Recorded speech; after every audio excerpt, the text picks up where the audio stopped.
القائد سلمان الفرج.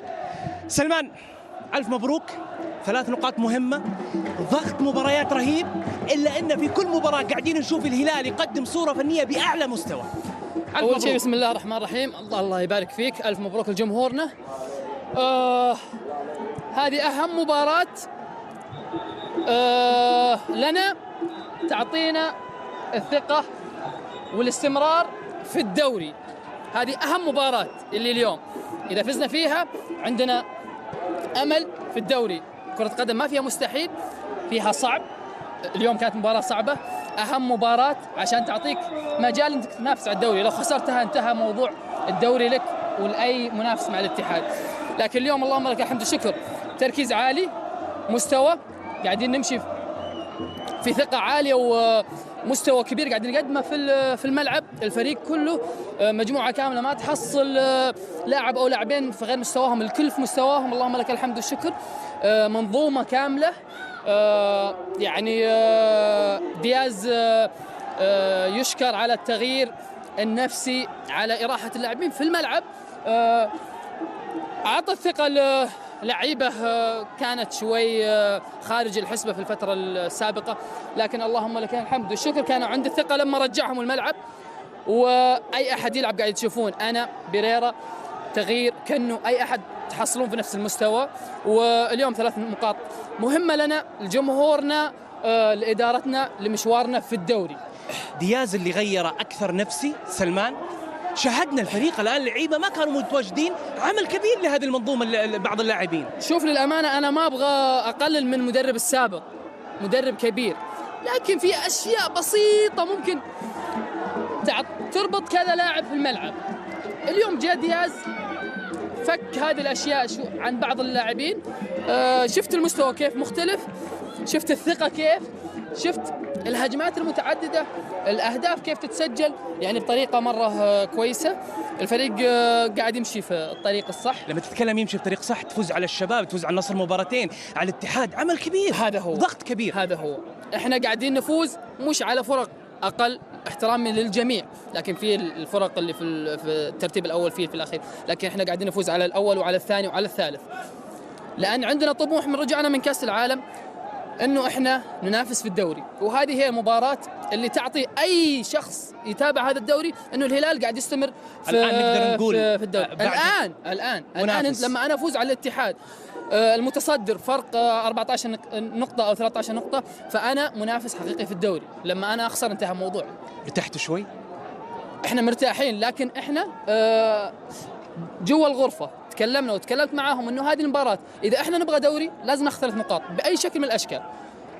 شفتوا اليوم مستوى ونتيجة، مع انه مباراة مرة صعبة، فريق محترم متطور، الاتحاد مش الاتحاد السابق، كرة قدم حديثة، تستمتع وانت تلعب مع الاتحاد، ودائما مباريات الاتحاد مع الهلال مباريات مختلفة، لكن اخذنا 3 نقاط مهمة علشان نستمر في الدوري. انا ودي اطول معاك اكثر بس الوقت. انا اشكرك سلمان شخصيا، اعرفك دائما تحب تطلع في النهائيات، شكرا لظهورك معاي. الف حبيبي شكرا. الشرف، الله يحفظك، ربي يحفظك. شكرا حبيبي سلمان. اشكر سلمان الفرج قائد نادي الهلال. السلام عليكم. انتهت جميع مباريات الجولة 18 من بطولة دوري روشن السعودي، وسنقدم لكم الآن جدول ترتيب هدافي الدوري السعودي بعد نهاية مباريات الجولة 18.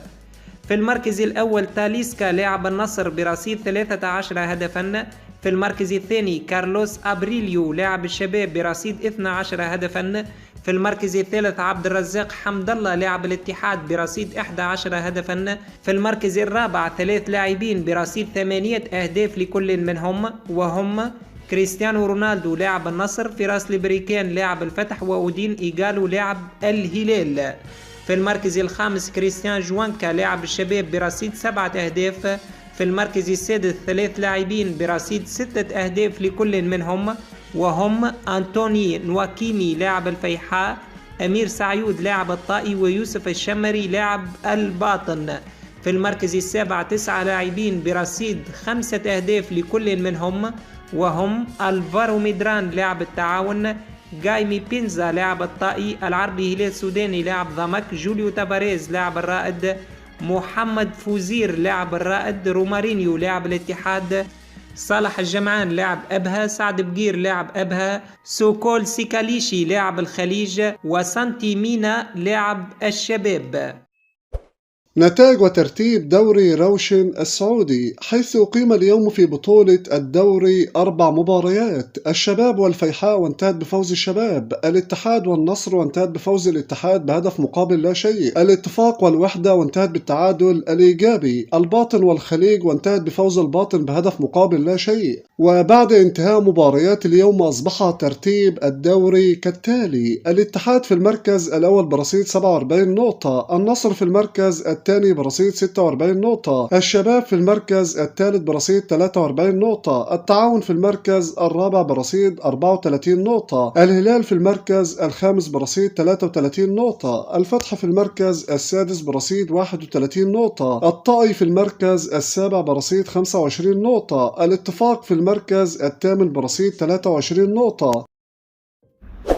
مشاهدينا الأعزاء، الموضوع الاشتراك في القناة وتفعيل الجرس ليصلكم كل ما هو جديد. شارك البرتغالي كريستيانو رونالدو نجم فريق النصر السعودي في مباراة الكلاسيكو أمام الاتحاد مساء الخميس، والتي انتهت بخسارة العالمي بهدف دون رد في الجولة 20 من الدوري السعودي. هزيمة اليوم أفقدت النصر صدارة جدول ترتيب الدوري السعودي، حيث تراجع إلى المركز الثاني بعد تجمد رصيده عند 46 نقطة، بينما قفز اتحاد جدة إلى الصدارة بفارق نقطة واحدة برصيد 74 نقطة. وجاء هدف اللقاء الوحيد لصالح الاتحاد عند الدقيقة 80 عن طريق رومارينيو، بعد أن تلقى الكرة من المدافع أحمد شراحيلي، ثم تقدم وسدد بقوة في شباك نادي النصر. وشارك النجم البرتغالي في جميع دقائق المباراة، لكنه لم يسجل أو يصنع، وسدد 3 مرات على مرمى الخصم. لمس الدون الكرة 48 مرة، وكانت تمريراته الصحيحة 24 من 36، وبلغت دقة التمرير 67%. لم يخلق رونالدو أي فرصة، وراوغ مرتين بشكل صحيح من أجل 3 بدقة 67%. نجح كريستيانو في 4 من 7 صراعات أرضية بنسبة نجاح 57%، أما في الصراعات الهوائية نجح في 7 من 8 بنسبة 86%. ارتكب اللاعب مخالفتين وتعرض لمخالفة واحدة. ويبين هذا التقييم أداء اللاعب